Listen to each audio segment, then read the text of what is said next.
Hi, so I'm plant type, and this is my WindKnight. I'm gonna go over it roughly, starting with the stats. So the way that we try to build this WindKnight is we try to get to 40 crit, and then we try to get to aggregates here.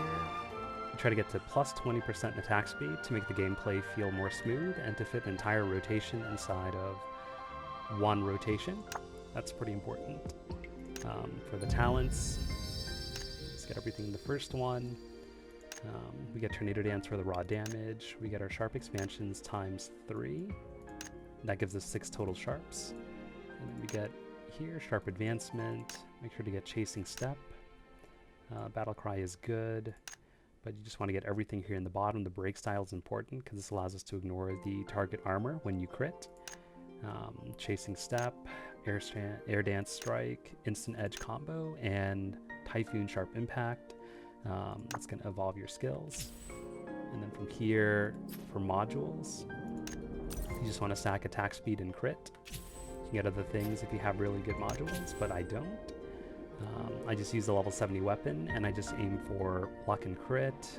I don't really care too much about luck, but I am hunting for luck, crit, and haste.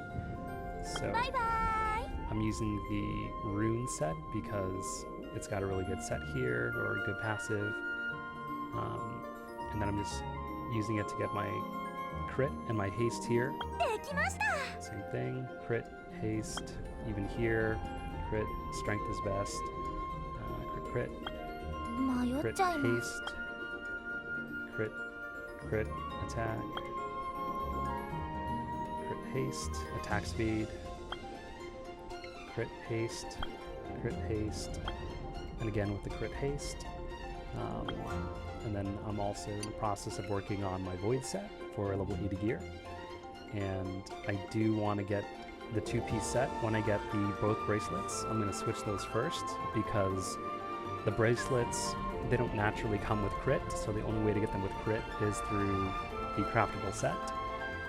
So first make sure that you get the bracelets, because you can only get crit from them, and then work on either armor and glove or boots and armor, whichever one you have the best gear for. So after that, and you make sure that you have your stats in line. You're going to work on your skills, and your Skyfall is important. Your Gale Form and your Instant Edge are your big damage sources, so work on Instant Edge and Gale Form first, then your Skyfall. Then you can work on Sharp Impact, and then Falcon Toss. You don't really need to care about your auto attacks or your ultimate. Your ultimate is only for restoring courage. And then as for your Imagines, you want to use Muka Chief for the crit damage 10%. And the cheapest, most effective one to get is Muka Scout, because you can easily tier 5 him. Mine is tier 5, and then there's Goblin King. However, he works best at tier 5, so really you're going to be working on Muka Chief and getting more of his tiers. I play a couple of classes, so I just have too many things, but that's okay because it makes the game fun for me, and it doesn't cut off my damage too much. So now that we have that out of the way, we'll explain the rotation here. The goal is to really get as many of these sharp impacts as possible. It's our big damage dealer, and to manage our courage and to stay in this buff here. So this is the buff. So we're going to get 3 stats. 3.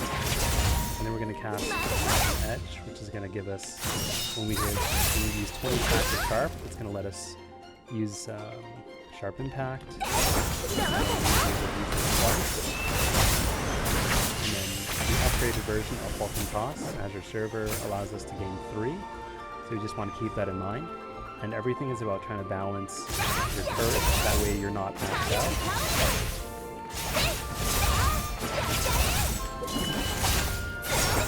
And building stacks up in your sharp impact, and this is going to be what allows you to get full sharp stacks. And if you have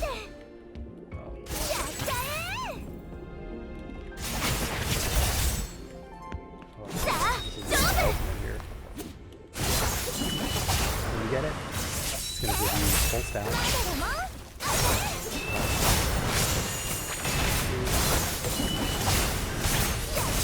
Usually you leave in some skyfalls in the middle, so that way you're not capped out on courage. And as long as you're not capped on courage, while you're in this gale form, you're going to just regenerate your courage. That's just going to allow you to spam those infinitely. It works a little bit better when you're not going super slow with it. Here you can see the bar's going up, so I'm going to 3 stacks.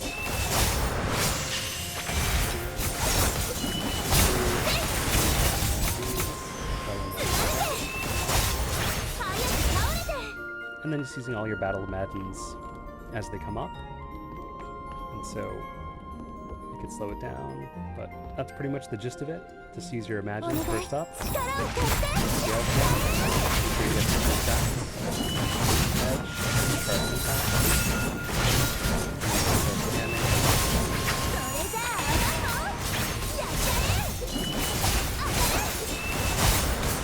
long as you do that, you should be able to stay in rotation for typically up to about 3 minutes or more if you do it right, and you balance everything out.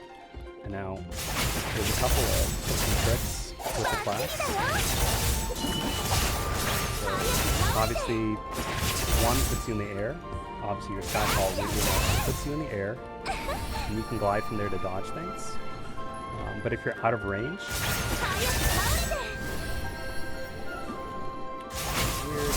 you just kind of stay in the air, and you can't really hit the thing. So if the monster runs out of range, you stay stuck in the air, and that's why people say that it gets really buggy.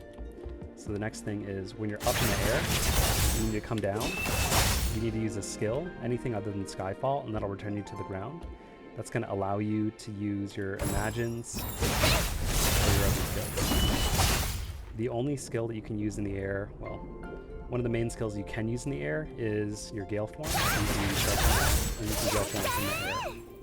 And the last thing to keep in mind is with your Sharp Impact here, you can activate this. Look how slow this is. You know, it takes all this time to charge. However, you know, we ain't got all day. So we really want to maximize the DPI.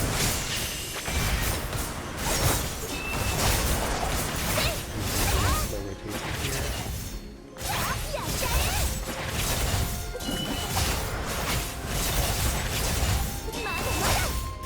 Oh my gosh, I just did it again. It's almost out of habit at this point.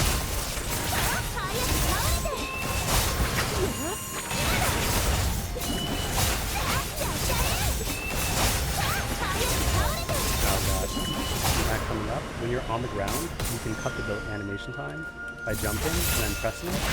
So when you're in the air, your Sharp Impact is going to automatically activate. And then if you do it all nice and smooth, then you're going to have a really quick and smooth rotation. And that's how you play WindKnight. Alright, good luck. Have fun. Bye.